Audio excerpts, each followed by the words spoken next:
Footage of Scottie Barnes' new look jump shot has a lot of Toronto Raptors fans excited about what could potentially be heading into next season. We have more rumblings about a potential OG Anunoby trade to the Utah Jazz in return for Rudy Gobert. We also have the Raptors' GOAT being called out by Pat Riley down there in Miami, and according to Gary Trent Jr., he was robbed this offseason. So we have a lot of Raptors news to break down, so without further ado, let's dive straight into it. Hello everybody, Ben Rogers here, the Raptors Digest, breaking down the latest Toronto Raptors news, and we're starting right off with the thing that's got a lot of people excited, and it's Scottie Barnes' completely new jump shot. Now, a lot of people are talking about breaking down his jumper completely shifting and video footage from the summer, and I aggregated a bunch of the videos and saw the things that people have sent me, but people are excited about Scottie Barnes' new jump shot. And there's definitely a lot of positives to take away. So let's look at the video, let's break it down.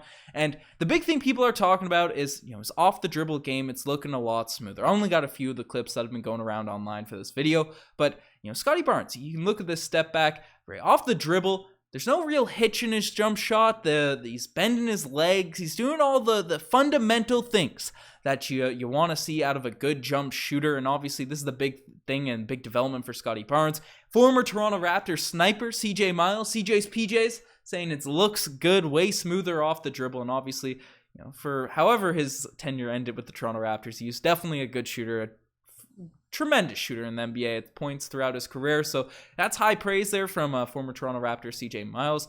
But I got this clip kind of looping and all that sort of stuff. And these three plays, right? He's definitely bending. There's no stoppage at the top of his jump shot. Now we got some open gym threes happening in this one here. And the ball is coming from a solid set point. He's bending his legs. And at the top, at the release point, everything looks smooth. Now, this is what you want to see. Obviously, Scottie Barnes putting in the work. Scottie Barnes just making improvements to his jump shot. Now, people have been sort of going over the top about this improvement, this development. Scottie Barnes' jump shot evolved over the course of the season. If you look at draft footage back from the summer, back before the draft, when people were talking about this guy couldn't shoot at all, there were issues about, firstly, he was very stiff, didn't have a lot of leg power, but the ball would often be shot off the thumb of his hand, and that just makes it, it's really hard to be accurate when you got big hands and stuff and you're trying to throw that ball up there.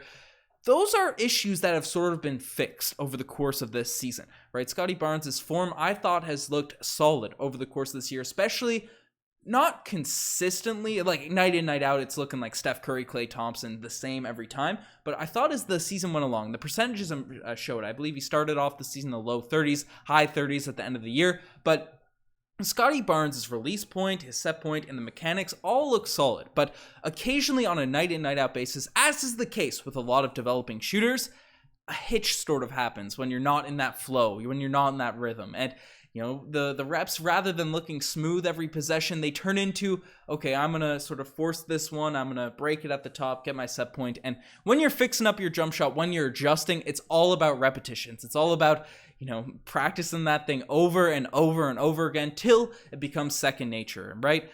Obviously, changing the set points, which what happened to Scottie Barnes over the course of this year, it can go one of two ways, right? You look at what happened to Giannis in his rookie year. It was a 37% three-point shooter in his rookie year, and then they changed his jump shot, and then it looked ugly for, 4 or 5 seasons. It looked a little bit better in the recent years. Or Markelle Fultz, where they completely ruined his jump shot, right?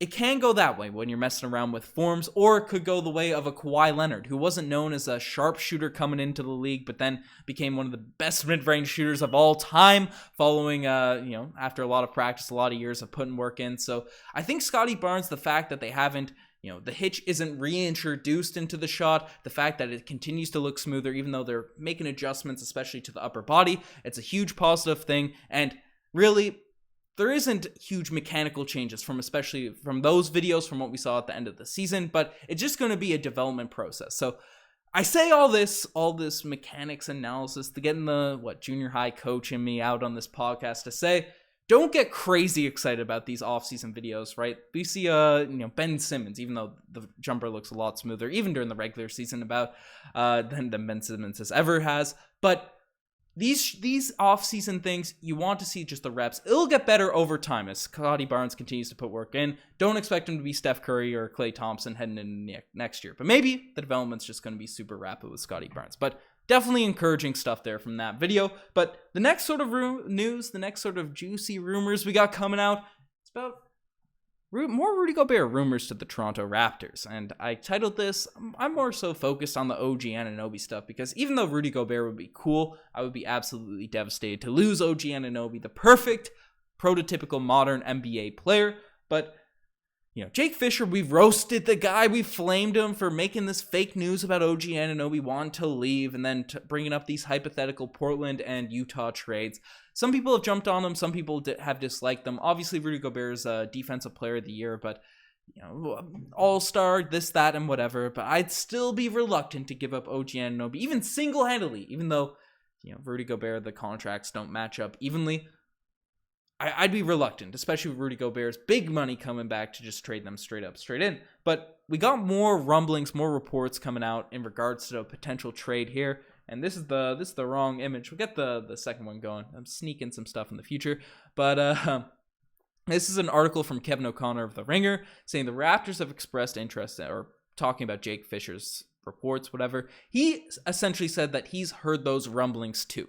Right, he's heard those rumblings too, and also brought up the Bulls as a potential destination for Gobert. And these are how these things sort of happen, right? More and more reporters, they hear things, and things can quietly get built up. So obviously, Jake Fisher's not a big name. A lot of the things he says doesn't really come into fruition, but Kevin O'Connor has a little bit more credibility than a Jake Fisher. Still not one of the Woj guys, not one of the Shams or any of these big players in terms of the reporting market, but it's a little bit more sketchy, a little bit more probable, and we did have the Wojnarowski report coming out about how Donovan Mitchell doesn't know about the direction following the firing of the Utah Jazz head coach. So I could see a potential move happening out of Utah right now, whether it be of Rudy Gobert more likely than a Donovan Mitchell, but that team just really having a major shakeup, just given the purgatory that they've been in the middle of the Western Conference playoffs. And I guess that's not purgatory because it's still pretty good, but they don't have a clear direction up, especially after finding one of the better coaches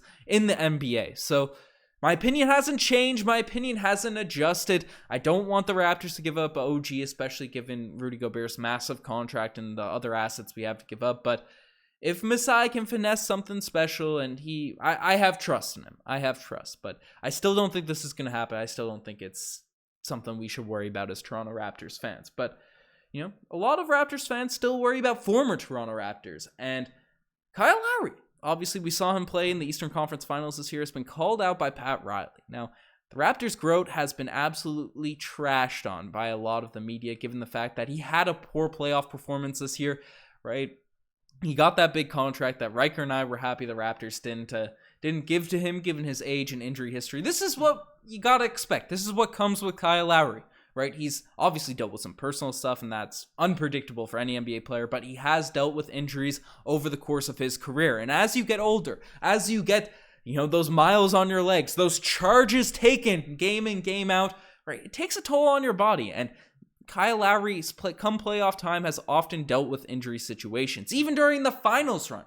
Right, he had that thumb injury in the early years. 2014, he was pretty good, but 2015, he was injured for a large chunk of this. Or DeMar was injured, then Lowry just went nuclear in 2015, made that All-Star appearance, and then sort of flamed out. Had a bunch of nagging injuries at 2015 playoffs, where were swept by the Wizards. In 2016, had that giant cyst on his elbow he was playing with, but we still made the conference finals. In 2017, I don't even think he played the second half of that series against the Cavs. And, there's just always something happening with Kyle Lowry, and they're talking about now it's a shape issue. And yes, his two best seasons are two of the three of his best seasons. He was the most chiseled he's ever been in the NBA, and that's in 2016 Kyle Lowry, where he just was I've made arguments in the past. It was similar numbers to MVP Derrick Rose year, but that's what Kyle Lowry was doing the year we made the conference finals. In 2019 with Kawhi Leonard, he really locked in there, got in shape there for 2019. It transformed his body, but he played, with the classic Kyle Lowry thick booty in 2020 and still had a phenomenal performance. Bullied those Boston Celtics, but again, that was a weird year in general with the bubble and stuff, so maybe rest had a factor. And they're calling Kyle Lowry out for being out of shape. And you know what?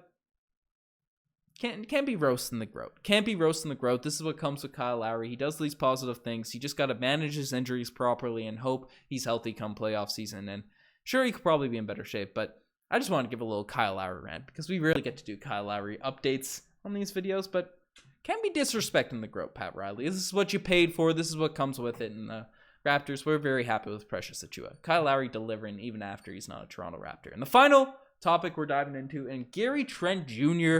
robbed, ? By the NBA. Was he robbed? Because according to Gary Trent Jr., right, we didn't talk about this too much. We were talking about this a little bit more at the beginning of the year. But Gary wanted a defensive player third team. Look at this quote from his Instagram saying, "Year 4, learned a lot about myself, teammates, grew as a player, continuously growing. After the season I had on the defensive end of the floor, I would like to think I would get at least one vote for a defensive team." Oh well, back to the lab. Gary Trent Jr. is ready to continue to grow on that end of the floor coming into next season. But do you guys think Gary Trent Jr. was robbed out of a defensive player? Even just a vote. Obviously, Matisse Thybulle made that list, and we saw how that guy played in the NBA playoffs, right? It's a tough look. I won't pile on the Matisse Thybulle hate. His opinion or public opinion of Matisse Thybulle completely 360 during the playoffs this year, but I think Gary Trent Jr. deserved a spot over Matisse, being more of a role guy for Philadelphia, where he's a main focal point for the Toronto Raptors. And you look at the stats, and I made a post about this on Reddit. I got not flamed, but it was it was one of my burners or whatever. I commented, people were disrespecting, saying Gary Trent Jr. is a subpar defender. I responded. At one point he was a top 3 player in the defensive player of the year list. Yes, it was early in the season, but can't be denied. He was top, I think he was 7th in steals this season. He was top 10 in deflections, right? These are all sort of stats. And he's part of one of the better defense, especially for the second half of the year in the NBA, right? Him and Fred VanVleet, that backcourt was stifling. And you look at the eye test as well. Gary Trent Jr. stays in front of defenders. No one wants to go around him because he picks that ball loose often. He stays in front, gets a lot of key stops, and he's an athletic 2-guard. And obviously the Marcus Smart got some love as defensive player of the year as a guard this season. I think Gary Trent Jr. did get I don't know if he got robbed from an all-defensive spot. Lots of good defensive guards out there, but should have at least got a vote, especially Matisse Thybulle made one of the teams. But let me know what you guys think. Let me know what you guys think in the comment section below. You guys are the best for making it this far. Check out the Instagram, the Twitter, all the TikTok, all that cool stuff. Lots of fun stuff coming, especially next week. We're dialing up the content for the off-season topics. But you guys are the best. I'm signing out. Cheers.